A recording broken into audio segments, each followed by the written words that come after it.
Sud Radio, Berkov dans tous ses états. Professeur Didier Raoult, bonjour. Bonjour. Ça vient de tomber, d'ailleurs c'est intéressant, la progression en 3 jours.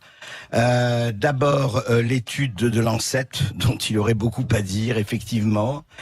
Ensuite, l'OMS, les recommandations de l'OMS. Ensuite, les recommandations suite à Olivier Véran et le Haut Conseil de la Santé publique. Et enfin, là, un décret au journal officiel qui vient de sortir proclame l'abrogation des dispositions dérogatoires autorisant la prescription de l'hydroxychloroquine contre le Covid-19 à l'hôpital en France. Déjà qu'on l'avait cantonné à l'hôpital, eh bien maintenant, on dit, ah non, même l'hôpital, on n'y touche plus, les médecins ne devaient plus y toucher. Professeur Raoult, qu'est-ce que c'est ? C'est une chasse aux sorcières ? C'est quoi ? C'est un effet domino ? C'est quoi ? Je sais pas, c'est complexe. Si vous voulez, il y a une... D'abord, je trouve que dans cette situation, mais comme dans la plupart des situations de crise, et comme en général, si vous voulez, les réactions, l'enchaînement des réactions politiques et médiatiques est trop rapide pour pouvoir avoir une analyse intelligente et sereine des choses. Bon, c'est le monde tel qu'il est. Hein. Les gens ont l'impression d'être pris en retard, d'être en retard s'ils n'ont pas pris une décision sous le coup de l'émotion. Donc moi qui suis pas très émotif, ça me touche pas, ça m'est égal. Il y a des choses qui sont bien sûr, comme dans toutes les crises, extrêmement intéressantes à réanalyser a posteriori. C'est ce qu'on veut faire, oui. Il y a eu là, qui était anticipé et qui avait d'ailleurs été noté par les gens qui sont eux-mêmes dans cette situation, la direction et l'orientation des très grands journaux scientifiques qui sont devenus des machines financières colossales, et de moins en moins lucides scientifiquement, et sont en train de subir un peu la même chose que la presse tout court, c'est-à-dire la concurrence d'une part considérable de l'Inde et de l'Extrême-Orient sur les publications scientifiques, d'une part, et d'autre part sur les publications, ce que nous on appelle préprint, c'est-à-dire mises sur des sites sans peer review, qui peuvent avoir un niveau de citation maintenant et de diffusion qui est considérable à celle des grands journaux. Donc il y a dans tous ces grands journaux une fébrilité étonnante, et c'est vrai que cette fébrilité et ces choix tactiques amènent à là comme ailleurs, à une remise en cause de la crédibilité d'un certain nombre de choses. Pour moi, le New England était un très grand journal. Honnêtement, la première publication sur le Remdesivir, c'est une chose qui ne serait pas passée dans un journal de très très bas niveau, avec une évaluation correcte. Vous vous rendez compte, on dit qu'avec parmi les gens perfusés, il y en a 8 qui ont disparu, il y en a la moitié dont on ne sait pas ce qu'ils sont devenus au bout de 20 jours. Je rappelle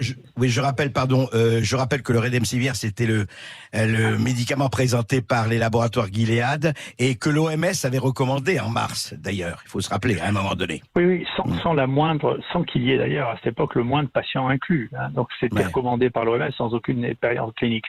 Ensuite, si vous voulez, il y a eu 2 études qui sont sorties très sérieuses, faites par les Chinois sur le Remdesivir et sur l'Opinavir, qui était l'autre antiviral qui ne marchait ni l'un ni l'autre. Des énormes études randomisées, qui ne marchent ni l'un ni l'autre.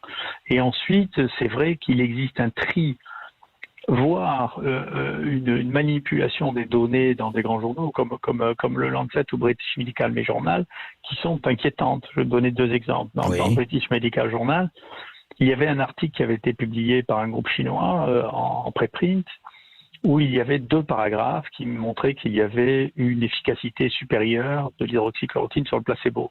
Une sur la qualité de vie et l'autre sur un des marqueurs qu'on a de gravité.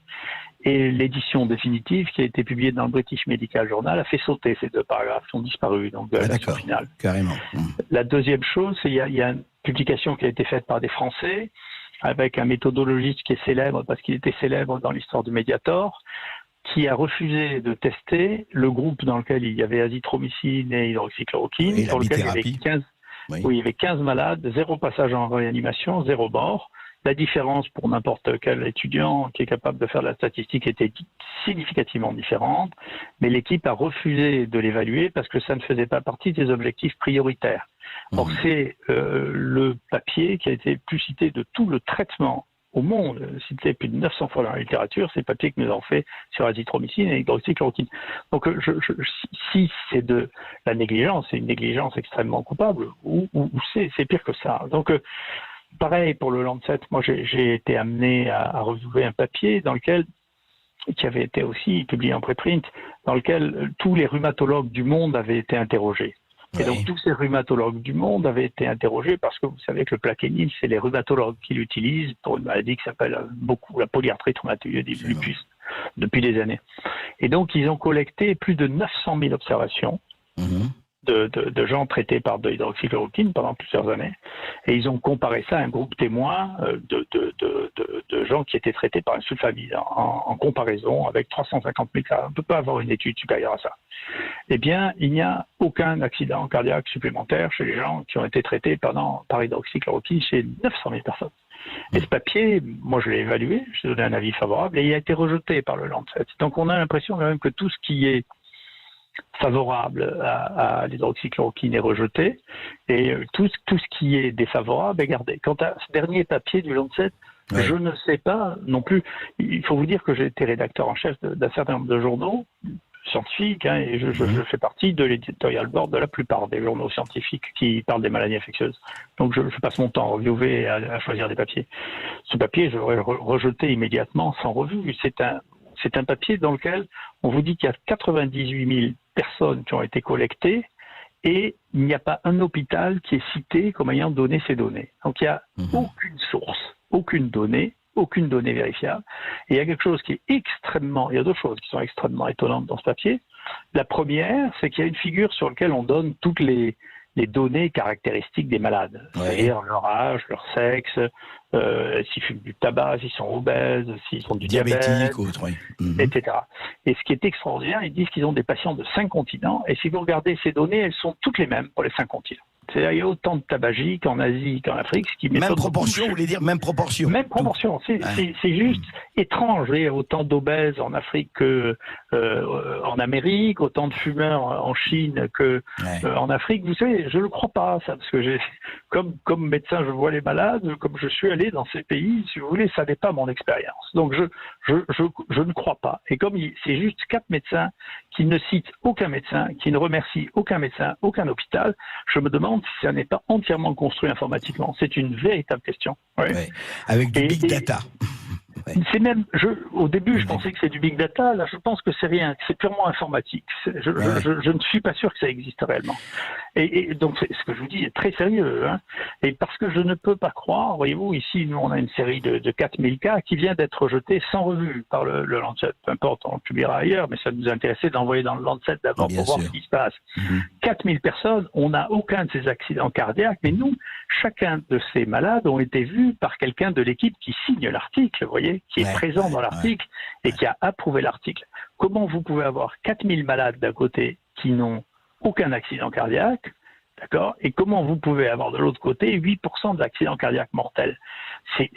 C'est pas possible. Il y a quelque chose qui est profondeur. Ou c'est pas les mêmes médicaments que nous qu'ils ont, ou dans ces études, de toute manière, ils ne donnent pas la dose ni la durée. Voilà, j'allais vous dire ça, professeur Raoult. C'est peut-être pas les mêmes doses. Ils ont peut-être surdosé. Enfin, je ne sais pas. Mais... Non, on ne sait pas ce qu'ils font. Ouais. Donc, c'est une étude. On ne sait pas ce qu'ils font. On ne connaît pas leur dose. On ne connaît pas la durée. On ne connaît pas l'hôpital dans lequel ça s'est passé. C'est quelque chose qui est totalement étrange. Donc, on a fait du coup ce que nous on appelle une méta-analyse, si vous voulez, en mettant d'un côté les études, si vous voulez, qui ont été des études randomisées ou observationnelles, c'est-à-dire sans randomisation, mais faites par des médecins qui ont pris en charge leurs malades, et d'autre part les analyses de big data. Alors c'est très intéressant parce qu'il se passe quelque chose qui est impossible théoriquement, c'est-à-dire que ils sont soit tous d'un côté, pro-chloroquine, soit tous de l'autre, contre chloroquine. D'accord. Donc il n'y a pas de gris, c'est blanc ou noir. Ah, il n'y a pas de gris, c'est blanc ou noir. Donc c'est fascinant. Vous voyez, donc C'est fascinant.